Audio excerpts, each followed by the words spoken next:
धन के साथ धर्म की ओर सुख की खोज।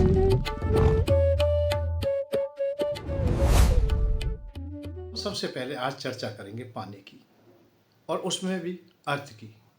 अर्थ हम जब पा लेते हैं तो हम सब कुछ पा लेते हैं, और अर्थ नहीं पाते तो बहुत कुछ छोड़ देते हैं, क्योंकि बगैर अर्थ के हमारा जीवन व्यर्थ होता दिखाई देता है और बगैर अर्थ के ही अनर्थ तक पहुंच जाते हैं। हमारा जीवन विश्राम की ओर तक चला जाता है, अर्थात मृत्यु को भी बहुत लोग प्राप्त कर लेते हैं जब उनके पास पैसा नहीं होता है।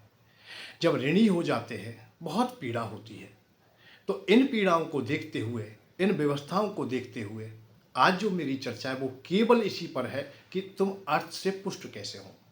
अर्थ पाने के दो तीन साधन हैं, क्योंकि वो साधन तो तुमने सबने किए हैं। वैसे ऐसा नहीं है कि आपने अर्थ पाने के साधन ना बटोरे हों, क्योंकि बचपन से लेकर के जवानी, जवानी से लेकर के वृद्धावस्था तक हर व्यक्ति ने यही प्रयत्न किया है, मैं सुखी हो सकूं, मुझे धन प्राप्त हो जाए, मुझे भौतिक संपत्ति मिल जाए।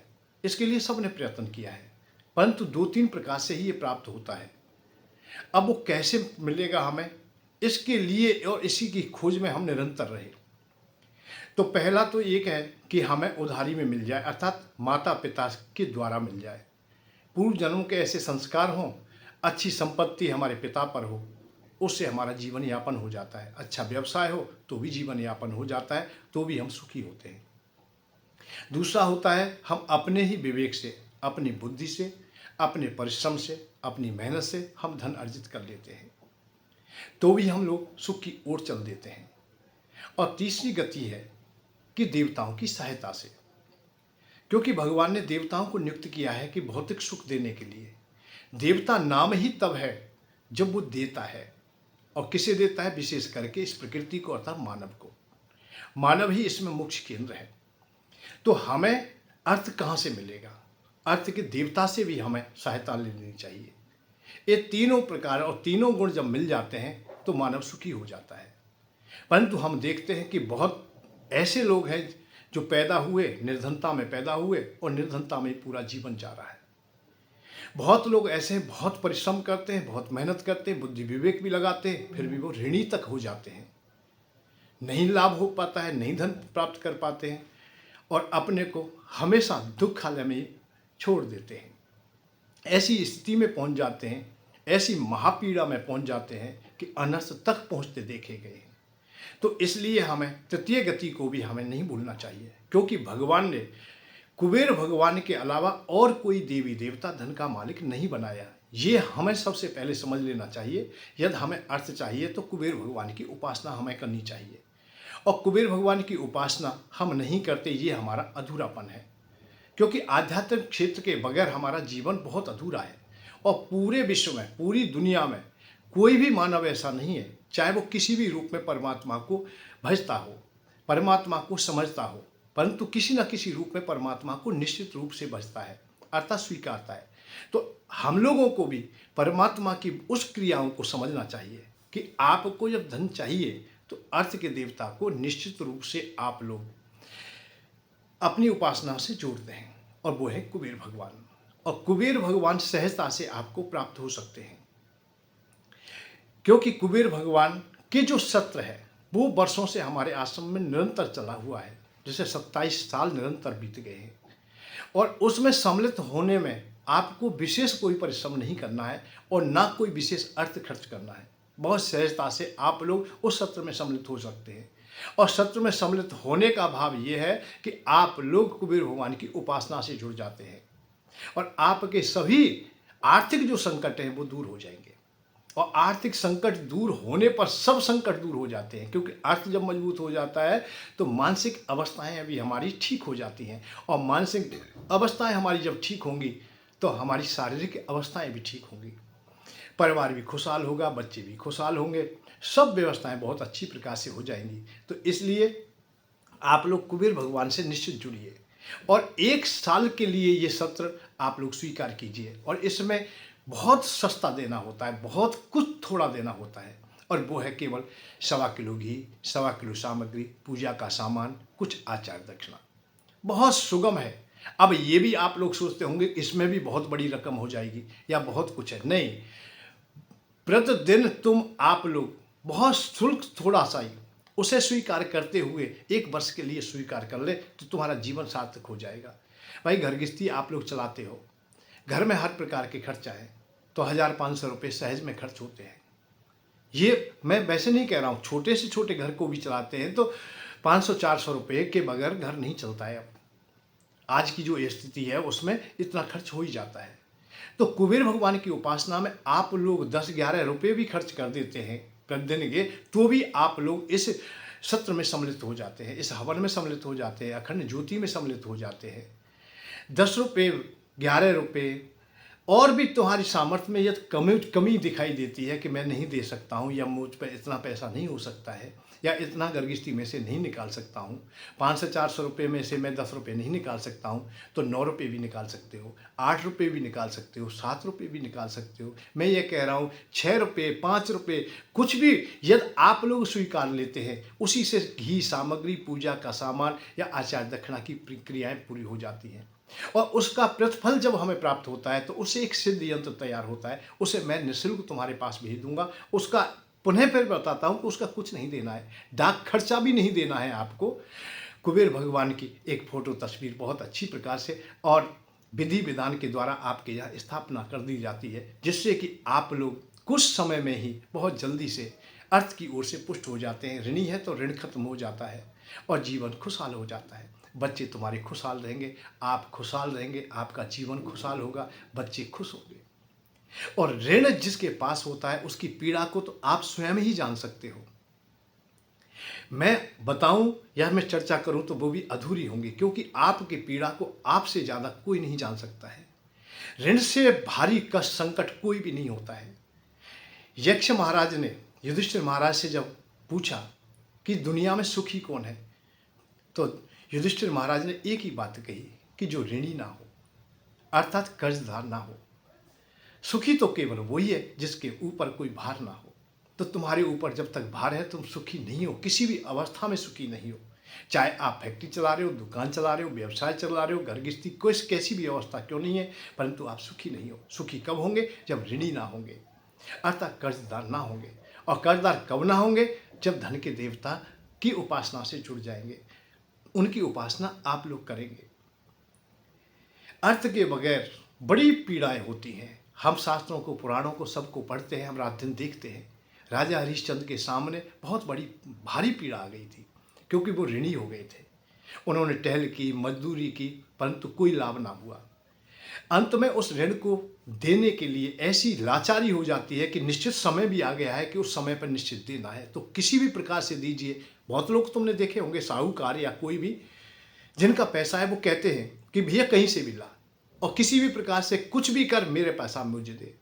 तो जब ऐसी अवस्था आ जाती है तो उस समय बड़ी भारी पीड़ाएं होती हैं। रात्रि में नींद नहीं आती, दिन में हम चैन से रह नहीं सकते, हमारी भूख प्यास सब खत्म हो जाती है। हर अवस्था में सोते जागते वो पीड़ा प्राप्त होती है जिसकी कोई सीमा नहीं है। उस अवस्था को याद करेंगे आप लोग, अपने हृदय से स्वयं टटोल के देखेंगे, वही पीड़ा राजा हरिश्चंद्र की थी। तो उन्होंने पता है क्या किया? उन्होंने अपनी पत्नी को, जो पत्नी को नहीं बेचना चाहिए था या टहल पे भी नहीं लगाना चाहता कोई, हर व्यक्ति, हर पति चाहता है मेरी पत्नी बड़ा सुख भोगे, अच्छे भोग भोगे, अच्छी प्रकार से रहे, मेरी संतति अच्छी शिक्षा प्राप्त करे, अच्छा भोजन करे, बढ़िया स्वास्थ्य प्राप्त करे। ये हर पिता की कामना होती है। परंतु राजा हरिश्चंद्र ने अपनी पत्नी को भी बेच दिया, अपने पुत्र को भी बेच दिया और स्वयं को भी उन्होंने बेच दिया है। किसके लिए? कि ऋणी हो गए हैं, हम कर्जदार हो गए हैं। ऋण का अभाव बड़ा भारी पीड़ा देता है। राजा युधिष्ठिर के सामने जब जब परेशानी आई तभी आई जब ऋणी का भाव, मेरा यह अर्थ नहीं रहा उनके पास, अर्थ टूट गया था। जब पैसा नहीं था, भरी सभा में अपमान हो रहा है तो उसी समय हो रहा है। जयद्रथ भी अपमान कर रहा है, मन में भी रहते हुए अपमान कर रहा है, तब कर रहा है जब उनके पास पैसा नहीं था। कीचक ने भी अपमान किया। तो मैं ये इशारा भी करना चाहता हूँ, जब तुम्हारे पास धन की मजबूती ना होगी, पैसा नहीं होगा, तो तुम्हारी पत्नी बच्चे भी सुरक्षित नहीं है, उनको भी तुम अच्छी व्यवस्था नहीं दे सकते। तो इसलिए कोशिश कीजिए, प्रयत्न कीजिए, कुबेर भगवान से निश्चित रूप से जुड़ जाइए। और कुबेर भगवान ही धनाध्यक्ष हैं, धन के देवता हैं, अर्थात धन देने में सामर्थ्यवान हैं। हम देवताओं की पूजा से वंचित हो गए हैं, हम विपरीत पूजाओं को करने लगे। हम आज लोग संत महात्मा से जो चर्चा भी सुनते हैं तो वो सब चर्चाएं सुनते हैं जिनका हमारे घर गृहस्थी में कोई विशेष प्रयोजन नहीं होता है। कि वैराग्य की चर्चा सुन रहे हैं, हम ज्ञान की चर्चा सुन रहे हैं, हम मोक्ष की चर्चा सुन रहे हैं। अरे इन चर्चाओं की हमें आवश्यकता ही नहीं है। घर गृहस्थी में हमें धन की आवश्यकता है, हमारे बच्चे सुखी रहें, हमारी पत्नी खुशहाल रहे, हमें तो पाने की इच्छा है। और एक बात और बताऊं मैं, लाखों व्यक्ति प्रवचन सुनते हैं, सब लोगों की कोई ना कोई सुख की खोज होती है, कोई ना कोई इच्छा होती है कि मैं इस प्रकार से सुखी होऊंगा, ये चीज़ मुझे मिल जाए, वस्तु प्राणी कोई भी चीज़ मिल जाए मुझे, ऐसी कामनाएं अपने हृदय में रखते हैं। परंतु हमें मिलता क्या है? उन प्रवचनों से मिलता क्या है? वैराग्य की बातें हमें मिलता है, मोक्ष की बातें, उस निराकार ब्रह्म की बातें जो हमारी घर गृहस्थी में बिल्कुल काम नहीं आती। और सबसे बड़ा आश्चर्य यह है कि जो वैराग्य की बात करता है उसे भी वैराग्य नहीं चाहिए, जो ज्ञान की करता है उसे भी ज्ञान नहीं चाहिए, मोक्ष की बात कर रहा है उसे भी मोक्ष नहीं चाहिए, वो भी धन बटोरने में लगा है, लाखों करोड़ों अरबों रुपए के आश्रम आदि का निर्माण कर लेता है, त्याग की बात करके, वैराग्य की बात करके। मैं तुम्हें केवल लोभ की बात कर रहा हूँ, पैसे की बात कर रहा हूँ, वो भी पैसा तुम्हें प्राप्त हो, और पैसे को बुरा कभी ना कहें, अर्थ को बुरा ना कहें। अर्थ के बगैर तो तुम्हारा जीवन व्यर्थ है, नरक बन जाता है। अड़ोसी पड़ोसी रहन, जो भी तुम्हारे परिवारीजन हैं, जो रिश्तेदार हैं, जो अपने हैं, जो मित्र हैं, जो सखा हैं, सब तुम्हारा अपमान करेंगे। बहुत भारी पीड़ा होती है उस समय, और वो पीड़ा असहनीय होती है। मेरे निर्णय में तो एक ही बात है कि जिनके पास अर्थ होता है वो लोग तो जीवन में एक बार मरते हैं, परंतु जिनके पास धन नहीं होता है, जो ऋणी होते हैं, वो रोज मरते हैं। धनवान मरे है एक बार, निर्धन रोजाना मरता है। अरे जीने से मर जाना अच्छा, ब्रजवासी आहें भरता है। धनवान व्यक्ति तो एक बार मरता है और निर्धन व्यक्ति रोजाना मरता है। हम रोज ना मरें, हम जीवन में एक बार मर जाएं, पर मरें तब जब हम संपन्न हो, अर्थवान हो। अर्थ ना हुआ और मर गए तो भी तुम्हारा जीवन व्यर्थ है, मरने के बाद भी व्यर्थ है, क्योंकि तुम्हारी जो मृतक क्रिया है वो भी अच्छी प्रकार से ना हो सकेंगी। आप मरे, कर्ज में भी हैं, अब पुत्रों के पास तो इतनी व्यवस्था भी नहीं है कि तुम्हें अच्छी प्रकार से जो मृतक कर्म है उनको भी कर दें। तो उस समय क्या अवस्थाएं होती है उन बच्चों की, उन पत्नी की, उन भाइयों की। मैं केवल इतना ही इशारा करना चाहता हूँ कि अर्थ के बगैर नहीं है, ना मृत्युलोक चलता है, ना देवलोक चलता है। देवलोक में भी अर्थ की आवश्यकता है, वहाँ भी सुख सुविधाओं की जब बात आती है तो वो अर्थ की बात आती है। वहाँ भी सिंहासन है, वहीं राजा है, वहाँ भी सब कुछ है। तो अर्थ तो सब जगह चाहिए, और अर्थ नहीं तो बेकार है। और प्रकृति, ये दुनिया सब अर्थ ही कहा जाता है। तो अर्थ के बगैर नहीं, प्रकृति के बगैर नहीं, अर्थात धन के बगैर तुम्हारा जीवन नहीं। और जो जीवन महत्वपूर्ण है उसको हम सहज कह दें, वैसे ही कह दें, तो वो ठीक नहीं है। मैंने बहुत लोग कहते देखे होंगे कि भाई लोभ की चर्चा नहीं करनी चाहिए। मैं ये कह रहा हूँ लोभ की ही चर्चा करनी चाहिए, काम की ही चर्चा करनी चाहिए, क्रोध की ही चर्चा करनी चाहिए, विषयों की चर्चा करनी चाहिए। इन विषयों के बगैर तो भौतिकता है ही नहीं, ये संसार है ही नहीं, ये सब कुछ है ही नहीं, सब व्यर्थ है। और हम लोग इन्हें बुरा कहें तो ये भी ठीक नहीं है। ये बुरे नहीं है भाई, ये अच्छे हैं, ये विषय अच्छे हैं। विषयों पे बात करिए, जितनी बात करें विषयों पे बात करें, काम पे बात करें। काम तुम्हारा बढ़िया होगा तो बढ़िया संतति मिलेगी तुम्हें। केवल विषयों के बारे में जब बुरा कहा जाए तो उसका अलग भाव है, उसे अलग प्रकार से जानिए तुम। विषय कोई भी विपरीत हो जाता है कब? जब अंधा हो जाता है। लोभ तुम्हारा अंधा हो जाए तब तुम्हारा सर्वनाश होता है। काम तुम्हारा अंधा हो जाए, क्रोध तुम्हारा अंधा हो जाए, मर्यादाएं तोड़ दी जाए, वहाँ परेशानी आती है। तब तक तुम्हारा काम और क्रोध, लोभ, मोह, ये विषय सम व्यवस्था में है, विवेक के साथ है, बहुत ही अच्छे हैं और यही सुख देते हैं, यही सब कुछ देने वाले हैं। तो लोभी होइए, मैं नहीं कह रहा तुम त्यागी हो जाइए, बैरागी हो जाइए। अरे बैराग तो स्वतः प्राप्त है, कहीं देना नहीं पड़ता है। आज तक किसी ने समझाया ही नहीं, यह समझ नहीं पाए। बैराग लेने की वस्तु है ही नहीं, ये उधारी में नहीं मिलते कहीं से। युधिष्ठिर महाराज को स्वतः प्राप्त हो गया बैराग, और जब प्राप्त नहीं हुआ, जब वन में ही रह रहे थे, जो 12 साल वन में रहे, 13वें साल अज्ञातवास में रहे, बड़ी पीड़ा में रहे, तो बैराग नहीं धारण किया उन्होंने। बैराग मिला ही नहीं, बैराग कहीं पाया नहीं, जबकि संत महात्माओं के पास निरंतर बैठते थे। ऐसा नहीं है कि महाभारत जब पढ़ेंगे कि युधिष्ठिर महाराज किसी संत बैरागी या बाबा जी से नहीं मिले, निरंतर मिलते थे, परंतु बैराग्य नहीं आया उनके। क्योंकि जीवन का लक्ष्य था, जीवन का लक्ष्य अधूरा था। अधूरा क्या था कि उन्हें अपनी संपत्ति पानी थी। जो संपत्ति उनसे छिन गई है, धन छिन गया, वो मिलना चाहिए। जो अपमान हुआ है उस अपमान से भी बाहर निकले। जिन्होंने हमारा अपमान किया है उनको भी समुचित दंड मिले। भगवान से भी मिले हैं तो भगवान से भी उन्होंने अस्त्र शस्त्र ही मांगे। अर्जुन शंकर भगवान से भी अस्त्र शस्त्र मांगते हैं। देवलोक में भी अर्जुन जाते हैं तो वहाँ से भी शस्त्र ही मांगते हैं, क्योंकि मुझे अपना बदला लेना है। मेरा अपमान हुआ है, मेरी पत्नी का अपमान हुआ है। तो मैं ये बात कहना चाहता हूँ, तुम्हारा पहला लक्ष्य तो यही है कि घर गृहस्थी में रह करके अपनी पत्नी के बच्चों की व्यवस्था करें, ऋण से पूर्ण हो। और हम लोग उस अवस्था में वैराग्य की बात सुनने लगे, हम ज्ञान की बात सुनने लगे, हम मोक्ष की बात सुनने लगे। अरे मोक्ष स्वतः मिलेगा जब मिलेगा, वैराग्य होगा जब स्वतः होगा। वैराग्य का भाव है कि तुम्हें जो वस्तु प्राणी मिल गई है उससे स्वाभाविक सहज हो जाते हो। जैसे भोजन के बाद में भोजन, भाई भूख लग रही है तुम्हें, भोजन प्राप्त हुआ, भोजन के बाद में स्वतः भोजन से वैराग्य हो जाता है। पानी पीने के बाद में पानी से वैराग्य हो जाता है, ये स्वाभाविक बात है। ऐसे ही संसार के भौतिक सुख तुम्हें सम मिल जाए अर्थात प्राप्त हो जाए तो सहज हो जाओगे। उस समय तुम्हारे हृदय में लोभ ना रहेगा, सहजता हो जाएगी। और सहज जब हृदय में आ जाए, सहजता आ जाए, तो यहीं से भक्ति मार्ग प्रारंभ होगा। और भक्ति से ही फिर स्वाभाविक ही ज्ञान और वैराग्य पैदा हो जाएंगे। और ज्ञान और वैराग्य तुम्हारे मिलने पर तुम्हें शांति मिल जाएगी। ये भागवत जी भी आपको उदाहरण देती हैं। भक्ति से ज्ञान पैदा होता है और ज्ञान से वैराग्य पैदा होता है और वैराग्य से मोक्ष मिलता है। तो हम लोग उस ओर भी चलेंगे, परंतु आज हम लोभ की चर्चा करें। केवल लोभ, और कुछ नहीं चाहिए हमें, केवल लोभ चाहिए। लोभ से हमें धन प्राप्त होगा, संसार की भौतिकता प्राप्त होगी। और धन के बगैर तुम्हारा जीवन तो बिल्कुल मृत के समान है। तुम मर गए, आज ही मर गए। कोई जीवन में तुम्हारे में कोई सार्थकता नहीं है। अरे धन के अभाव में जीवन कोई जीवन होता है? कैसे जिएंगे धन नहीं है तो? तुम्हें रोटी भी ना मिलेंगी, वस्त्र भी ना मिलेंगे, समाज में सम्मान ना मिलेगा, मान ना मिलेगा, कुछ ना मिलेगा। और ऋणी हो गए हो तो तुम्हें फिर कुछ नहीं, तुम्हारा जीवन ही खत्म हो गया, तुम मर गए हो। और धन तुम्हारे पास है तो स्वाभाविक ही धार्मिक हो जाते हो, उसके लिए कुछ करना नहीं है तुम्हें।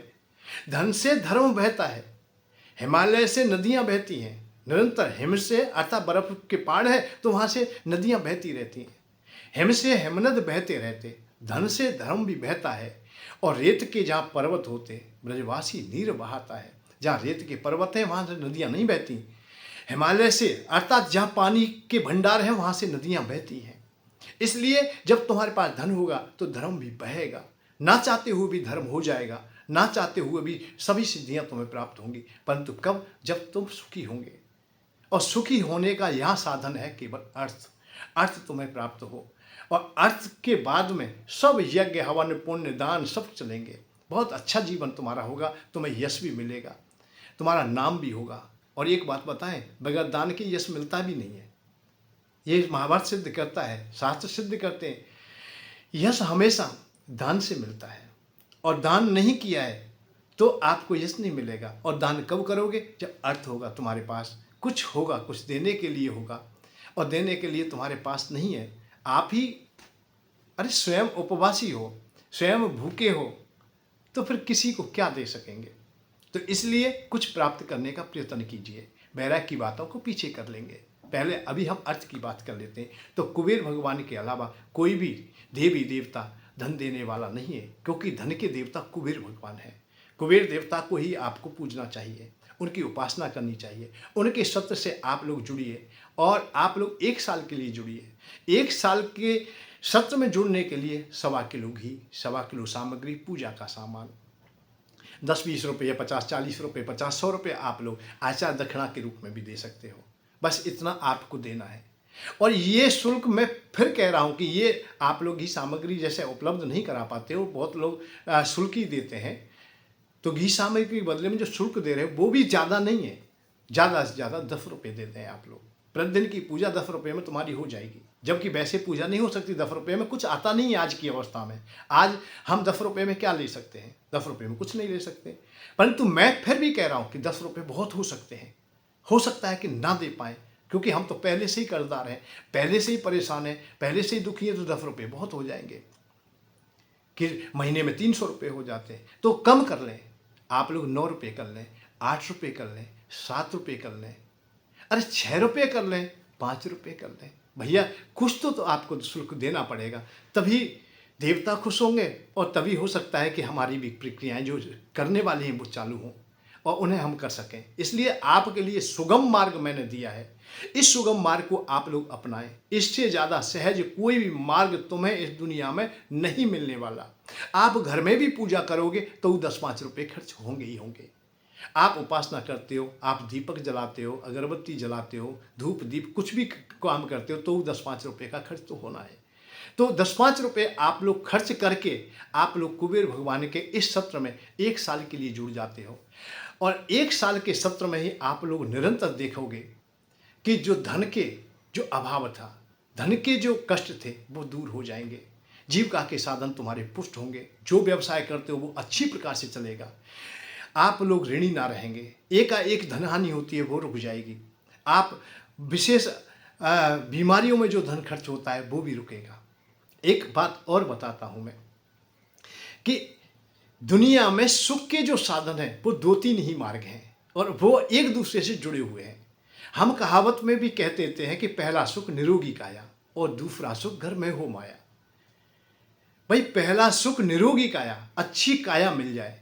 वैसे इनके भी देवता होते हैं, धन्वंतरी भगवान हैं, अश्विनी कुमार हैं, उन देवताओं की भी हमें उपासना करनी चाहिए, उनकी भी नहीं करते हैं हम लोग। परंतु मैं यहाँ आ रहा हूँ कि आपको स्वस्थ अच्छा शरीर मिल जाता है पर अर्थ नहीं होता है, तो स्वस्थ शरीर तुम्हारा फिर बेकार के कामों में लग जाएगा, कहने का मजदूरी और टहल में लग जाएगा, क्योंकि और ऐसा परिश्रम करेगा कि वो शरीर एक दिन टूट जाएगा।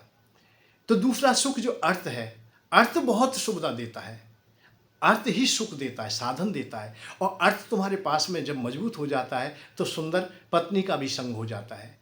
तीसरा सुख सुंदर घर में नारी हो और चौथा सुख है पुत्र अधिकारी अतः पुत्र भी हो। तो ये अर्थ पर निर्भर हो जाते हैं, एक दूसरे पर निर्भर हो जाते हैं। तुम्हारा मन बुद्धि चित्त बढ़िया है, अर्थ तुम्हारा पुष्ट है, ऋणी है नहीं, आप लोग सुख की नींद सोते हैं बढ़िया तरीका से, अच्छे प्रकार से, तो स्वास्थ्य बढ़िया रहेगा।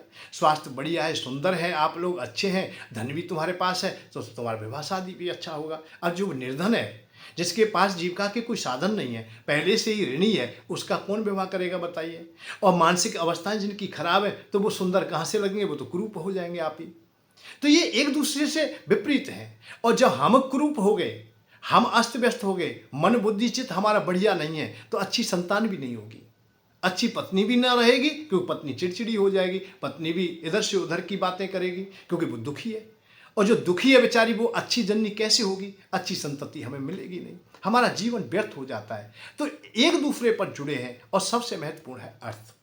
इस घर गृहस्थी में रहते हो, संसार में रहते हो, तो अर्थ को पुष्ट कीजिए और सब बातों को पीछे करेंगे और बातों को ना करें। वैसे आज तक तो संत महात्मा यही करते आए, जितने वक्ता प्रवक्ता हैं तुम्हें सुनाते हैं तो वैराग्य की बात, सीधी सीधी वैराग्य की बात सुनाते हैं, जबकि हम लोग संसार का सुख पाने के लिए गए हैं, संसार की भौतिकता पाने के लिए गए। पर सब लोगों को हम देखते हैं कि वैराग्य की बात, वैराग्य की बात, ज्ञान की बात, मोक्ष की बात, उस परमात्मा निराकार ब्रह्म की बात है। भैया क्यों कर रहे हो भाई? जिसे जो वस्तु चाहिए वो दे दीजिए, प्यासे को पानी दीजिए। भाई आप लोग रोटी पकड़ा देते हो और ये आप लोग ना जान सके कि प्यास केवल जल से ही बुझेगी, रोटी से नहीं। जिसको जो चीज चाहिए, अरे हमें आज पैसा चाहिए, अर्थ चाहिए, और हम उन संत महात्माओं के पास गए, उन गुरुओं के पास गए या उन वक्ता प्रवक्ताओं के पास गए, करोड़ों रुपए हैं जिनके पास, अरबों रुपए हैं जिनके पास, और वो वैराग्य की बात बता रहे हैं और फिर भी वो चंदा ले रहे हैं। भैया मैं ज़्यादा बात नहीं करना चाहूँगा वैसे, क्योंकि ये विपरीत दिशाओं से हम लोग ऊब चुके हैं। अब समय आ गया है कि सही बात की जाए, देश धर्म की भी की जाए तो सही की जाए, हम गृहस्थी में कैसे जिए वो बात बताई जाए। विषयों को बहुत दुत्कार लिया है, काम बुरा है, लोभ बुरा है, लोभ की चर्चा ही मत करना। और यहाँ तक अवस्था है कि हम लोभ की चर्चा तो हम गा के भी नहीं कर सकते कि मैं कर्जदार हूँ, भगवान मुझे कृपा करो, कहीं पड़ोसी ना सुन ले कि ये कर्जदार है। इसलिए हम छुपाए रखते हैं, चुपके कहते, चोरों की भांति हम उपासना करते हैं भगवान से भी। जब कहते हैं भगवान हम ऋणी हो गए तो चुपचाप कहेंगे, बाहर आके अकड़ेंगे कि हम ऋणी नहीं हैं। हम कामी नहीं है, हम रोजाना स्त्री का संग कर रहे हैं, हम कामी नहीं है। ऐसी मिथ्या और झूठ को अब छोड़ दीजिए और सहज हो जाइए, सखी होने का प्रयत्न कीजिए। ये विषय कोई भी बुरा नहीं है और बुरा कहने की आदत अब निकल जानी चाहिए अपनी भी। हम सहज जिस दिन हो जाएंगे, हम परमात्मा से भी झूठ बोल लेते हैं, मिथ्या बोल लेते हैं, यही हमारा अधूरापन है। अरे हम ऋणी हैं तो ऋणी हैं, हम लोग कर्जदार हैं तो हैं, हम संसारी हैं तो संसारी हैं। हम संसार गर्भस्थी में रहते हुए बैराग की बातों को, ब्रह्मचर्य की बातों को सुन क्यों रहे हैं? क्यों? क्या काम आएंगी हमारे? उनसे लाभ क्या है हमें? बैराग की बात से लाभ क्या है हमें? भाई हमें लाभ चाहे, ये लाभ की आवश्यकता ही नहीं। और वैराग्य तो स्वतः प्राप्त है, ये देने की बात क्यों बता क्यों रहे हो भाई तुम? और वो जो बता रहा है वो अर्जित कर रहा है। सबसे बड़ा आश्चर्य यहां पैदा हो जाता है कि वो लाखों करोड़ों की संपत्ति कमाने में लग रहा है, वैरागी की चर्चा करके कमा रहा है। मेरा किसी से वैसे विरोधाभास नहीं है, मेरी बात यह है कि उस सत्य को क्यों ना जाने। हजारों लोग जो सुन रहे हैं वो संसार का सुख चाहते हैं। किसी को पुत्र चाहिए, किसी को पत्नी चाहिए, किसी को अच्छा व्यवसाय चाहिए, कोई ऋणी है तो ऋण से उड़न होना चाहता है। अरे भौतिक सुख चाहते हैं वो। भौतिक बात बताइए कि तुम सुखी कैसे रहोगे? भैया इस देवता की उपासना करो तो तुम सुखी हो जाओगे। अच्छा, अब दूसरी बात है, अनेक देवताओं की पूजा की बात तो बता देंगे हमें, कुबेर की क्यों नहीं बताते? भाई शास्त्र पुराण सब लोग कह रहे हैं, सबने कहा। और एक बात और बताए, आप लोग पीछे हट के देखिए, भूतकाल में जाइए, द्वापर में देवताओं की पूजा होती है। युधिष्ठिर महाराज को भी जब धन की आवश्यकता हुई तो कुबेर भगवान की उपासना की और कुबेर भगवान से धन प्राप्त किया। महाभारत का युद्ध समाप्त हो जाता है, कोष में धन नहीं होता है, युधिष्ठिर महाराज बहुत दुखी होते हैं। अब कृष्ण भगवान तो वहां है मौजूद, कृष्ण भगवान ने ही उन्हें वो रास्ता बताया कि आप लोग कुबेर जी से प्रार्थना कर लीजिए, वो तुम्हें धन दे देंगे। इस बात को इशारे से समझ जाना कि जब धन चाहिए तो तुम्हें कुबेर भगवान की उपासना करनी है। कुबेर भगवान ही तुम्हें धन देंगे और कोई धन नहीं दे सकता है। मैं सुगमता से तुम्हें, सहजता से ये बात बता दी है, उसे आप लोग स्वीकार कर लीजिए। केवल 1.25 किलो घी, 1.25 किलो सामग्री, पूजा का सामान देना है। इस दुनिया में टका नहीं मिलता है तो कुछ नहीं होता है, इसलिए आपने पास पैसा चाहिए। टका करे सब काम, टका मृदंग बजावे, और टका सजावे साज, टका सर छत्र धरावे। टका माय और बाप, टका भैयन को भैया, टका सास और ससुर, टका मेहमान बनैया। नाय टका तब टक टका, चैन परे ना रात दिन, ब्रजवासी यो सोच करे धिक्कार जीवन टका बिन। जब पैसा नहीं होता है तो सब कुछ व्यर्थ हो जाता है। इस बात को ही अपने में धारण कर लें और आप लोग अपना फार्म भरें तो वही फार्म भरें जो इस सत्र में सम्मिलित होना चाहते हैं। 1.25 किलो घी, 1.25 किलो सामग्री, पूजा का सामान देने में सक्षम है वही दें, कहीं तक दें। देना तो निश्चित पड़ेगा, नहीं है तो भैया फिर तो मेरे पास कुछ नहीं है और न कुबेर जी के पास है, न देवताओं के पास। देवताओं को तो कुछ ना कुछ देना पड़ता है, तभी वो कुछ देते हैं हमें। इसलिए कोशिश कीजिए, प्रयत्न कीजिए कि कुछ ना कुछ आप लोग निश्चित रूप से दें। तो उसमें घी, सामग्री, पूजा का सामान, और ना दे पा रहे हो तो भैया फिर तो खैरात मिल ही रही है, मोदी जी बहुत कुछ दे रहे हैं तुम्हें, वहीं से लेते रहो और अपना आनंद लेते रहो। जय श्री राधे। जय। धन के साथ धर्म की ओर, सुख की खोज।